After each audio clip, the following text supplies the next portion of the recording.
doesn't really do much. Yeah, it's like, hey, you guys ever watch that new episode of Dr. Stone? It was a really good episode of Dr. Stone. Mumble. Hey guys, how you doing? Gordon mumbles a lot, so I thought, alright, I'll start off the video by mumbling. So, yeah, there was the origin of that. Now listen, here's the deal, okay? I do apologize for taking as long as I did to get that Asta video out, but, who would have thunk it that in the last chapter of Black Clover, we find out a bunch of stuff regarding Gordon and his family? Not me. I didn't think Tabata was going to take that angle with it. We're setting up this new arc, and we're going to be traveling to different countries in the world of Black Clover, and it's like, oh, yeah. Before we get to all that, though, we're going to have Gordon reveal his, like, family history, and we find out the other members of his family and stuff like that, and what their true nature is. Yeah, that came out of nowhere, right? But that was a really entertaining chapter that we got, okay? So, I'm just saying, if I would have done that Asta video in a timely manner, that means I would have done the Gordon video, weeks ago, and I would have missed out on this great chapter. So everything works out every now and then. This will be the discussion video on Gordon Agrippa, the poison and curse magic user. Go to it!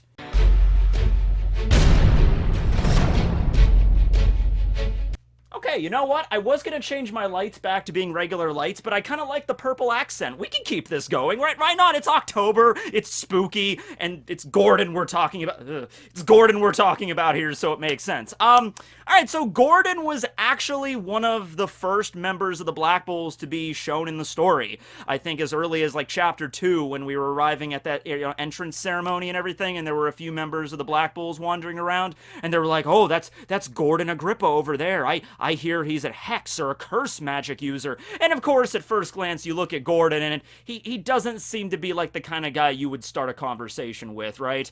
Like, if you were in a crowded room, like some sort of mixer or something, maybe you were hanging out with a bunch of friends, and you see this dude hanging out in the corner, your first instinct would not be, oh, I'm gonna take him some fruit punch and see if we can become friends. No, you'd be like, who's the creepy, tall, pale guy mumbling to himself in the corner? Like, oh yeah, that's Gordon. You can talk to him if you want, but he doesn't really speak at all, because Gordon's character is, he mumbles, alright? And I think the reason why he mumbles is because the idea is because his family is all about curse magic. Mumbling means like you're cursing someone, like, under your breath, so I think that's why him and just his entire family mumbles a lot. He can speak, maybe it's slightly higher volume, but it's difficult for him, okay? Because Gordon is actually a big softy. He's a really nice guy when you get to know him, okay? And I could kind of see that coming a mile away when he was first introduced. Might have been actually one of the first characters Tabata designed, because it's a very interesting design for a character, right? So Tabata's like, oh, I'm going to introduce this character, that's really neat, early on in the story,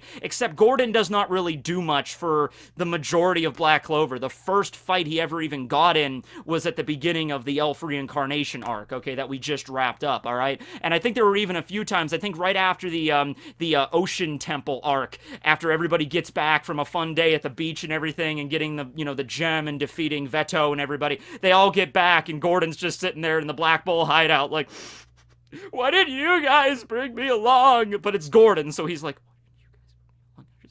I just wanted to hang out with you sometimes. You ever have that? You ever have that issue where, you're just a really shy, introverted person, and you want to make friends, and you want to talk to other people, but there's, something that keeps you from doing that? In Gordon's case, it's his voice, just a lack of volume. But he also just seems to be kind of a, introverted kind of dude, as we find out from his family, who are basically the Addams family, but I'm not saying that in a negative. The Addams family are freaking great, so this is awesome, right? Just need to have Cousin walk in, and everything should be awesome, right? Okay, so, yeah, Gordon doesn't do much for the majority of the story, but he does have poison magic, okay, and we didn't find this out into his fight with, Radis and everybody when they were attacking the Black Bull base, right? That's when Henry first appeared. So, Henry, he kind of overshadowed Gordon a little bit, because it's like, oh yeah, Gordon, he's finally getting some action, and we found out he uses poison magic. I'm like, alright, that's pretty cool, but then all of a sudden, Henry wakes up and then changes the Black Bull base into this giant mobile freaking Megazord, and it's like, oh, Okay, yeah, Gordon, that's great. I mean, it's cool to see you doing stuff finally, but can you just step aside? Because I'm kind of interested in the dude with the really giant Voltron-looking thing back there. That's more interesting, right? So, yeah. But, okay, he knows poison magic. That's an interesting thing, and it also fits with kind of his design and the whole curse aspect with it. As for curses, he can, like, layer curses on top of his poison. The poison magic itself is sort of like, connected to the curses, because the whole deal with poison is like it spreads and infects and decays and destroys, sort of like curses, so that makes sense there. A lot of his techniques are named in German, which I will not attempt to pronounce because I will do it horribly, but he has the forbidden fruit, which is a reference to the forbidden fruit in the Garden of Eden, the Adam and Eve, Genesis creation, so there's the idea there. He can create poisonous gas that can wipe away plant life just like that. So that also kind of throws up another barrier for Gordon. It's just like, he just wants to make friends, but he can't really speak very loudly, and also his magic decays everything around him, okay? And he knows how to curse people. And he thinks that his entire family is doing these really messed up experiments, with like living subjects, to improve, kind of like Mayuri Kuratsuchi from Bleach. That's how he viewed his family. That's actually why he left. I can imagine Gordon at a young age, realizing what his family does, and he's like, I don't want any part of this. Screw this, all this like bloodletting and everything, and this really messed up stuff. So he left, and then Yami recruited him somehow. I'm not really sure how that exchange went, although Yami was speaking with Gordon in the last chapter because Yami came up with the idea of like, hey, Gordon, yeah, you know stuff about curses and hexes, right? Well, why don't you guys take them out to your house, your place, and meet your family and find out more about devils and curses, considering everything that just happened with Asta and the devil and everything with the elves. So it's like, how about, you teach them about that? Me? Oh, me? Yeah, I can't go. I'm sorry. I gotta go get a pack of smokes, but you guys have fun. So Yami was talking to Gordon, and it was kind of like, man, God, you're creepy. Yeah, I'm not going, but you should go. You're great, go. You guys should accompany Asta and Gordon, right? So, yeah. I can imagine maybe, like, it was an awkward moment. Maybe Yami found Gordon, just like he found all the other members of the Black Bulls at one point, and Yami was looking at him and was like, oh, hey, you're kind of freaky looking. And Gordon was, of course, he probably would have been like, oh, hello there, kind sir. Is there anything I could do to assist you on this fine day? But, of course, it's Gordon, so he's like, on this fine day. Yami's just like, okay, you're really freaking me out. Okay, no, you're trying to curse me? I mean, that's cool that you could do curses. You want to join my squad? That's awesome, but just stay away from me. So that might have been how he joined. I'm not really sure about that there, but yeah, so that just adds another layer there, where on top of the mumbling, he also just decays everything around him, okay? And he curses people, and his family apparently does this as well. So, yeah, honestly, if this is like, that would be where the video would have ended if it wasn't for the last chapter. So thank you, Tabata, for dropping that last chapter. Could we also get the chapter for Gray and the chapter? Well, we know a lot about Finral. We know a lot about Ghosh. We know a lot about Vanessa. Those are the ones that are left. Can we get Yami's backstory next chapter? That would be cool. But yeah, Tabata, man, really helping me out there. He's like, I sense there is a pasty American making a YouTube series talking about the Black Bulls. Oh, man, I need to give him some information about Gordon. Here you go, have this, all right? Yeah, that honestly would have been it. I mean, yeah, he cares about his, his squad and everybody, and he wants to help them out, and he helps a little bit also during, against the fight against the elves and everything. We get to see him do a little bit more magic. Oh, yeah, he does have an ability to summon, like, animal familiars made out of his, like, magic element, okay? Like Noel can create the dragons out of water, right? Okay. Well, with the regard of that, since he uses poison magic, of course it only would make sense that Gordon can control poison badgers. Okay, well, I mean, a little weird, but I guess it makes sense. Actually, okay, you don't want to piss off a badger, okay? Those little guys can be mean. They can carve your face open. All right, yeah, you don't want to make a badger angry, okay? So if you see a badger in the woods, don't poke it with a stick. That's life lessons from Tekking101, right? So yeah, he summons badgers made out of poison, and they attack the zombies and everything, the wraiths, and okay, that's cool, right? But beyond that, we didn't really get much more from Gordon, okay, until the last chapter. All right, so Gordon takes Asta, Ghosh, and Gray, and they go on a little trip into the countryside, and everything about this fits great for October. Actually, maybe Tabata was holding off on this chapter until October happened because they're like, oh man, it's gonna be Halloween. I'm gonna go full crazy with Gordon this year for Halloween, all right? So they walk through the creepy woods, down the creepy road with the creepy old, iron wrought fences that are all bent and dying trees everywhere, and they eventually come to the Agrippa family home, and they are greeted with this. All the members of Gordon's family. His dad, his mom, his granny, his sister, and even his little doggo. So that's, yeah, and they all look exactly the same. That was the joke. In fact, they even went further with it than I thought they would, and it was really funny. I think it was Gauche that was like, wait a second. Some of you married into this family, right? Because Gordon's father and his mother both look exactly the same. So it can't just be a family resemblance because, one of them had to marry in. So that's like maybe a stipulation whenever you marry into the Agrippa family. You gotta really layer on the eyeshadow super thick and the black lipstick, whether you're a man or a woman, and you have to just mumble a lot. You could have been a very talkative person. You could be a chatty Cathy before you joined, but whenever you marry, you better dial that down, all right? Because you have to keep up appearances, right? Honestly, it probably keeps neighbors away so they don't have to worry about other people bugging them out in the middle of nowhere, right? So maybe they're just like, yeah, we're doing our experiments out here, but we're not really people.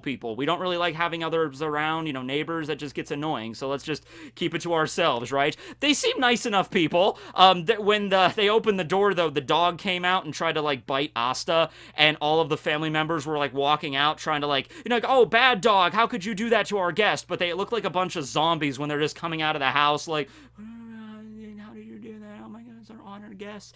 So there were a bunch of zombies coming at them. So not the best first impression, but yeah. It's hard not to see the inspiration from the Addams Family.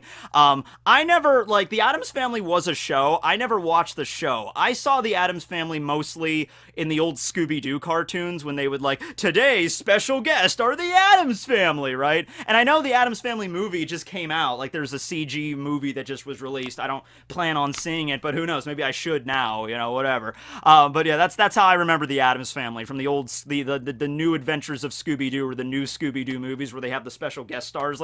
This week's special guest star is Don Knotts. I remember that growing up. Okay, because they teamed up with the Addams Family a few times, kind of like the Harlem Globetrotters for some reason. It's Scooby-Doo and the Harlem Globetrotters. They teamed up 6 times. I don't know why, but that's just okay. That's how they work. All right. So anyway, though, they go into the house and they sit down. They have a nice dinner. Looks kind of freaky deaky, but it all tastes good at the end of it. And Gordon reveals his intention to his dad. He's just father. His dad is named Nathan. I don't remember the names of all the other family members, but Gordon's dad is named Nathan Agrippa. So he's like, Dad, I need you to teach me about the power of curses and devils. And his dad was like, okay. So, all right, come on. Let's go into the back room, ladies and gents. Here's my magic workshop. He opens it up. It's like a set from Saw. It's got all occult stuff everywhere. Purple lighting out the A. It's got blood dripping everywhere. He's like, welcome to my workshop. All right. So we find out there's a little bit of a miscommunication with Gordon's family, all right? Like I said, Gordon left because he was kind of upset by the nature of his family business, all right? The Agrippa family apparently throughout the centuries made a business cursing other people. People would come to the Agrippa family and be like, there's a person that wronged me. I want you to curse them. And the Agrippa family would be like, okay, 2 shims or whatever the currency in Black Clover is. Whatever, give me 2 jots. Okay, that's great. All right, now here's a magical doll. All you need to do is twist its head this way every day and it'll cause intense neck pain. It's oh, that'll work great. Thank you, Nathan. And then he just leave. Okay, so that's what they've been doing apparently for years. Gordon was upset by that, but it turns out that at least starting with Nathan's generation, because yeah, they did used to do that. That wasn't entirely untrue. Back in the day, a few centuries ago or even decades ago, yeah, they did make a business in cursing people, but ever since Gordon's father took over the family business, he kind of had a different angle with it. He kind of looked at everything in the messed up workshop and all the research they compiled over the centuries of curses, because an understanding of curses and poisons also kind of leads to an understanding of the human body, right? How the body works and how to cure it and stuff. So Nathan decided, hey, I'm going to take all this information, which is basically medical knowledge, and I'm going to change the family business to healing and making medicines and cure-alls and, like, helping the people of the Clover Kingdom rather than cursing them. Maybe they do a little bit of cursing on the side. You never know. I mean, you got to keep the margins open. You don't want to lose a lot of money here. But yeah, so mostly it's healing and medicines, right? And he even does this with Asta. So Nathan's magic is black oil creation magic. Also something that seems pretty occulty, where you're just like, black oil creation, and the whole floor begins like bubbling up, and it's like, I summoning the devil, and then you leave, okay? But no, it's black oil creation. He can make claws that, like, he attacks people with it and like impales them, but it doesn't actually hurt them. It's basically just like a heart rate monitor or like a scanner. So he like attacks Asta with it, and he just like retracts the claws, and it doesn't hurt Asta, and he's looking at the information. He's like, yes, your body temperature, your breathing, all that's normal. Yeah, digestive systems are fine. Other than the fact you have no magic to speak of, you're perfectly healthy. And you got a lot of guns. And he's like, gadoosh, of course I do there. So yeah, that's basically what they're all about. However, the information isn't complete, even their vast information on curses and things. So, like, remember when Asta had the curse that Veto gave him that, like, damaged his arms, and they had to go to the Witch's Forest to get that healed? That was the question. Like, why didn't Gordon just approach his family back then? Because Gordon and Ghosh actually went to the library to do research there, and they came out back as otakus, actually, which was also a very funny scene there.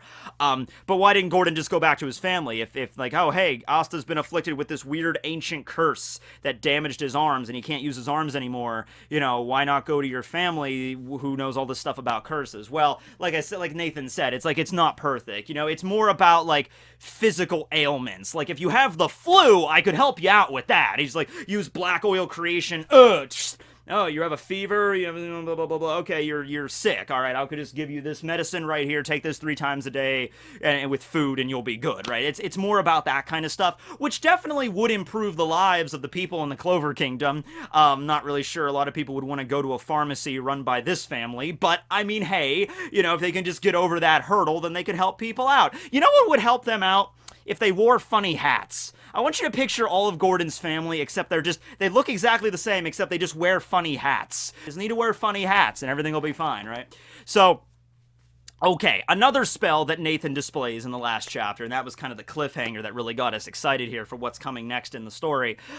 He uses, we've seen this before in Black Clover. We saw this with Mimosa, and there was also that dude that used the stone magic variant of this, where they create like 3D model renders of the land around them. So it's like if enemies are attacking the capital, you can create like a stone replica of the castle, like a little miniature of it, and you could see the enemies and where they're attacking and everything like that. Sort of like a magic that on a smaller scale reflects the larger surroundings around you, okay? So Nathan has a magic spell like this too, where he creates this pool of black oil that represents the Clover Kingdom, and more importantly, where all the curses are located in the kingdom. And the curses are represented by little flames of fire, and the more intense and larger the flames are, that means the more intense and, like, damaging the curse is, how much more powerful it is, and how long it's been active, and how more difficult it would be to remove, right? So he does this with the Clover Kingdom, and we actually see 2 really decently large flames coming out of the Clover Kingdom. One of them was confirmed to be the Black Bull's home base, which is Henry's curse, which we could figure he was cursed in some way, so they're probably going to have to deal with that somehow. And there was another flame, which might very well be maybe the curse that was afflicting Noelle's mother, which might still be lingering in some way, in some form, because the curse is still active. If anybody talks about the curse, then they get cursed. So it's like, all right, so that might be the other curse. But anyway, Nathan, he expands the map, and he's like, well, okay, you guys want more information on devils and things from other nations. It's like, well, I can expand this map so that it goes over, or it's not limited to the Clover Kingdom's borders. However, the larger I make this map, the more inaccurate it becomes, right? So he expands the map over to the Heart Kingdom, and there's a fire there that's huge. It like erupts out of the oil, even bigger bigger than Henry's or the other ones, like the largest thing on the map. And so they hyposit that it's in fact a devil's curse, the same way that, you know, Patri had the devil, Asta has the devil in his grimoire. It's like something similar to that kind of level of curse power, all right? So that sets up like, all right, I guess we're heading into the Heart Kingdom now. Next chapter, maybe that'll begin soon, like the Heart Kingdom arc. You know, I have to go ahead there and figure out what's going on there. And, you know, the Heart Kingdom has been stated to be a little bit more secluded. There's a lot of like deep-rooted history and like ruins in the Heart Kingdom. So that might be where they find out exactly what these devils are, where they come from, how they can be manipulated and stuff, what the curses, what the true nature of these devils really are. That would make a lot of sense for them to head to the Heart Kingdom first also, because we know the Diamond Kingdom, you know, has a very strong military trying to take over the Clover Kingdom, and the Spade Kingdom, it's kind of been implied that they also want to do that as well. You know, they haven't, but the Spade Kingdom has been stated to be like the largest of the kingdoms, and they are trying to like take military advancements into other lands. But the Heart Kingdom just seems to be like this jungle filled with ruins, very hard to get through, very difficult, but it does contain the secrets of these devils and things, and there's a curse currently activated there that's like the level of the devil. So yeah, they will probably definitely head there soon. All right, so I hope we get at least a little bit more time with the Agrippa family. I hope it like the next chapter doesn't start with them like walking away from the house and like, well, that was a weird kind of adventure. Okay, on to the Heart Kingdom. I hope they learn a little bit more about what the family's all about. Maybe they could tell them a little bit about the curse of the devil. They probably don't know everything about it, but they can like, all right, well, we have all these books and these ancient tomes that, you know, our family has been researching curses for centuries, and so there's a little bit of stuff written in here about the devil that is apparently an anti-magic devil, but we just don't know that much. But it might give you clues, like the devil sleeps in the center of the moon. You know, it's like, okay, what does that mean? Like, I don't know, but it might give you hints for maybe stuff they would find out later in the Heart Kingdom arc. Okay, so being excited for that. All right, so beyond that, Gordon is, well, okay, he's really good at making dolls. See, look at those precious, adorable dolls. They're very, something. They are certainly something. Okay, you know what the saddest thing about all this is? Okay, Gordon is probably somebody, you know, he really wants to make friends, right? But he doesn't really understand, like, how you talk to people that you want to be your friends, right? So he probably does it in a very awkward way where he's like, you know what I can do good? I can make dolls. That was maybe a skill he always had. Like, I'm gonna make dolls. Okay, I'll make dolls of all of my friends. That'll show them that they're my friends, right? Because he maybe doesn't get, like, you know, if you just give somebody a really creepy doll of them, you know, that's not immediate, like, oh my god, that's so cute, you know? Because look at these dolls, you know, they all reflect their personalities, right? Or the way Gordon perceives their personalities. From Gordon's perspective, this is probably something that's very, like, personal, and, like, you know, it's like, oh, I'm gonna make them dolls all from how I see them, right? And that's, like, the true selves and stuff. So it's like Noelle's doll right here has, like, a jagged mouth, like she's, like, yelling at Asta. And so, from Gordon's perspective, that's how he sees Noelle. So he thinks, all right, I'm gonna make a doll that represents her true personality. Here you go, Noelle. And Noelle would probably be really upset about that. She wouldn't be like, oh, that's so adorable, Gordon. Thank you. I'll sleep with it every night. No, she'd be like, why did you make me like that? You know?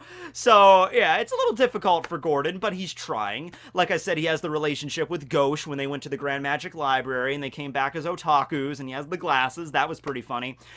Him and Gray are probably the ones, the Black Bulls, that are the most, like, reserved to themselves, all right? But they're trying to open up here. Henry is as well, but that's like a medical reason why he can't, because like he actually sucks magic away from people, and so he can't even really move well, so that would make sense why he didn't do that, right? But hey, you know what? Gordon also has a secret skill. Just the fact that he is so physically intimidating a lot just from the way he looks, he can make that to his advantage, you know? He could walk up to a group of enemy mages, and he could just make, like, just make a face like that, and the enemy mages would probably be, like, creeped out and, like, drop their guard, and then Asta and Noelle and Magna rush in and just beat them down like that. It's like, way to go, Gordon! Awesome for letting them drop their guard there. And Gordon's like, I'm glad I could help you with everything you could do, right?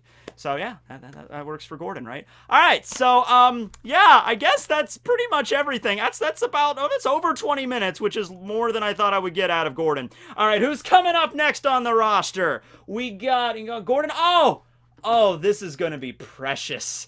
Oh, this is great. This is the one we've been waiting for a while. She was tucked away kind of more at the end of the list. But next time we will be talking about Vanessa. That's right. Vanessa. Vanessa. That's right. Vanessa. Vanessa.